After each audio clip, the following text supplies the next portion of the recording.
Hello guys, how are you all? I hope you all will be fine and good. Today I'm gonna discuss about the cellular structures and their functions.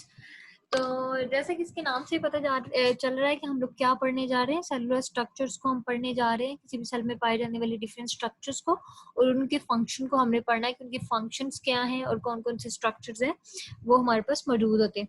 तो सबसे पहले हम देखेंगे introduction. तो introduction में भी वो यही कह रहा है कि हे वो will study the cellular structures and their function in detail.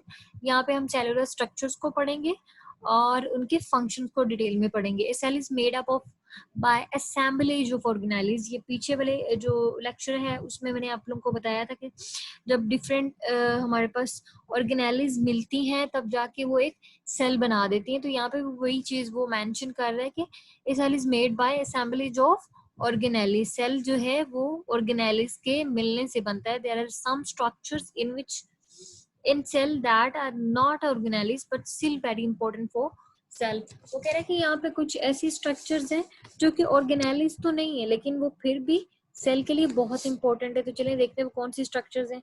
उनमें सबसे पहले हमारे पास आ रहा है cell wall, cell membrane, cytoplasm and cytoskeleton. ये चारों की चारों स्ट्रक्चर्स हैं, ये सपोर्ट करती है सेल को। ये बहुत सेल के लिए इंपॉर्टेंट है लेकिन ये बेसिकली बजाते खुद ऑर्गेनेलिज नहीं है। तो सबसे पहले जो स्ट्रक्चर हम डिस्कस करने जा रहे हैं वो सेल वॉल है। तो चलिए स्टार्ट करते हैं। We all know that all living organisms do not have cell wall around their cell. वो कह रहे हैं कि हम सब जानते हैं कि जितने भी लिविंग ऑर्गेनिज्म है वो सब के सब उन सब में सेल वॉल नहीं पाई जाती। जिनमें नहीं पाई जाती उनमें हमारे पास आ जाते हैं एनिमल और एनिमल लाइक प्रोटिस्ट। जब भी एनिमल और एनिमल लाइक प्रोटिस्ट की बात आएगी तो आप लोगों के माइंड में होना चाहिए कि इनमें सेल वॉल एब्सेंट होती है, इनमें सेल वॉल प्रेजेंट नहीं होती। Cell wall is a non living thing. Cell wall जो है वो नॉन लिविंग है, लिविंग नहीं है। अब लिविंग और नॉन लिविंग का तो आप लोगों को फर्क पता ही है ना।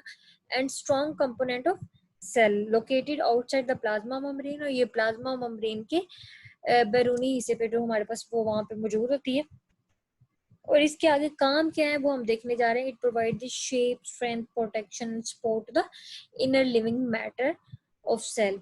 इसका काम क्या है कि सेल के अंदर मौजूद जितना भी मैटर है, जितना भी मतलब कि सॉल्ट, वाटर है, प्रोटीन है, कुछ भी है उसके अंदर, तो इसको इसने प्रोटेक्ट करना होता है, सेल की शेप को मेंटेन करना होता है, उसकी सेल को शेप को मेंटेन करने के लिए उसको सपोर्ट करना होता है। तो ये इसके डिफरेंट फंक्शन है सेल वॉल के। आगे हमने देखना है कि सेल वॉल इन प्लांट्स के, सेल वॉल जो है प्लांट्स में किस तरह से बनी होती है, किन केमिकल से मिलकर बनी होती है।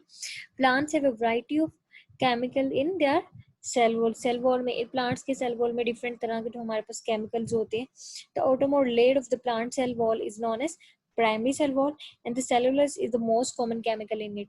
तो इनमें क्या होता है, जो सबसे आउटर मोस्ट लेयर होती है उसको हम क्या कहते हैं, प्राइमरी सेल वॉल कहते हैं। और इनमें सेलुलोज जो होता है वो सबसे इंपॉर्टेंट केमिकल होता है जो ज्यादा मिकदार में पाया जाता है।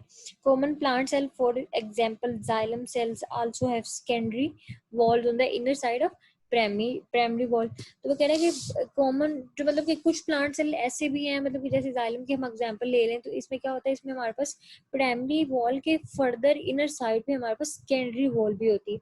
अब हमने देखना है कि सेकेंडरी वॉल किससे मिलकर बनी हुई है। सेकेंडरी वॉल जो है वो प्राइमरी वॉल से तो थिक होती है और ये लिग्निन से बनी होती है।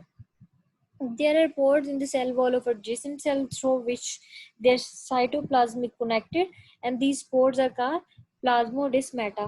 वो कह रहा है कि सेल वॉल के साथ जो एडजेसेंट सेल होते हैं, सेल वॉल के साथ साथ वाले जो सेल होते हैं उनमें क्या होते हैं, पोर्स होते हैं, जिसके थ्रू इन दोनों के जो साइटोप्लाज्म है वो एक दूसरे के साथ कनेक्टेड रहता है। तो these pores are known as plasmodesmata. इनको हम क्या कहते हैं, प्लाज्मोडिस्मेटा कहते हैं। इसके बाद ये हमारे पास प्लांट की स्ट्रक्चर आ गई है। तो आज का जो हमारा लेक्चर था वो सेल वॉल पे ही था। तो इस पूरे जो पिक्चर है उसमें हमारे पास जो कंसर्न वाली बात है वो ये सेल वॉल ही है। तो ये सेल वॉल आप देख लें, ये सबसे बाहर वाली मतलब कि लेयर है, इसको हम सेल वॉल कहते हैं। इसके बाद हमारे पास सेल मेम्ब्रेन आ जाती है। ये जो इस तरह से ये गोल्गी अपरेटस हैं, ये साइटोप्लास्ट आ गया, ये वैक्यूल आ गया। फिर इस तरह से ये डिफरेंट जितनी भी ऑर्गेनाइज हैं या फिर जितने भी स्ट्रक्चर्स हैं वो इधर इन लोगों ने मेंशन किए हुए, लेबल किए हुए, आप लोग इसको देख सकते हैं। तो इसमें आप लोगों ने देखा होगा कि ये जो चीज़ है ये बहुत बड़ी वैक्यूल, वैक्यूल का बेसिकली काम होता है कि इससे स्टोरेज के काम आ रहा होता है ना। तो प्लांट्स में ये वैक्यूल का साइज बहुत बड़ा होता है। इसका साइज बड़ा होने की वजह से ये ना न्यूक्लियस को एक साइड पे पुश कर देता है और ये खुद सेंटर में आ रहा था। अगर हम एनिमल सेल को देखें तो एनिमल सेल में न्यूक्लियस जो होता है वो बिल्कुल सेंटर में होता है, क्योंकि उसके वैक्यूल का साइज बहुत छोटा होता है। लेकिन प्लांट सेल में वैक्यूल ज्यादा होता है, बड़ा होता है। तो इस वजह से जो न्यूक्लियस है वो एक साइड पे उसको पुश कर देता है। तो प्लांट सेल में और एनिमल सेल में ये एक फर्क होता है। तो ये इसकी पिक्चर थी। आगे हम लोगों ने देखना है कि सेल वॉल, अब हमारे पास फंजाई प्रोटिस्ट में कौन कौन से केमिकल से मिलकर बनी होती है। Fungi and many protist have cell wall although they do not have cellulose, इनमें सेलुलोज तो नहीं होता लेकिन इसके बावजूद भी इनमें सेल वॉल मौजूद होती है। That cell wall is made up of variety of chemical. For example chitin is present in cell wall of fungi. तो फंजाई की अगर सेल वॉल की हम बात करें तो किस केमिकल से मिलकर बनी हुई है, काइटिन से मिलकर बनी हुई। Prokaryotes have cell wall composed of peptidoglycan that is complex of amino acid and sugar. वो कह रहा है कि प्रोकैरियोट में सेल वॉल किससे मिलकर बनी होती है, पेप्टाइडोग्लाइकन से बनी होती है। और जो पेप्टाइडोग्लाइकन है वो शुगर और अमाइनो एसिड के कॉम्प्लेक्स से मिलकर बना होता है।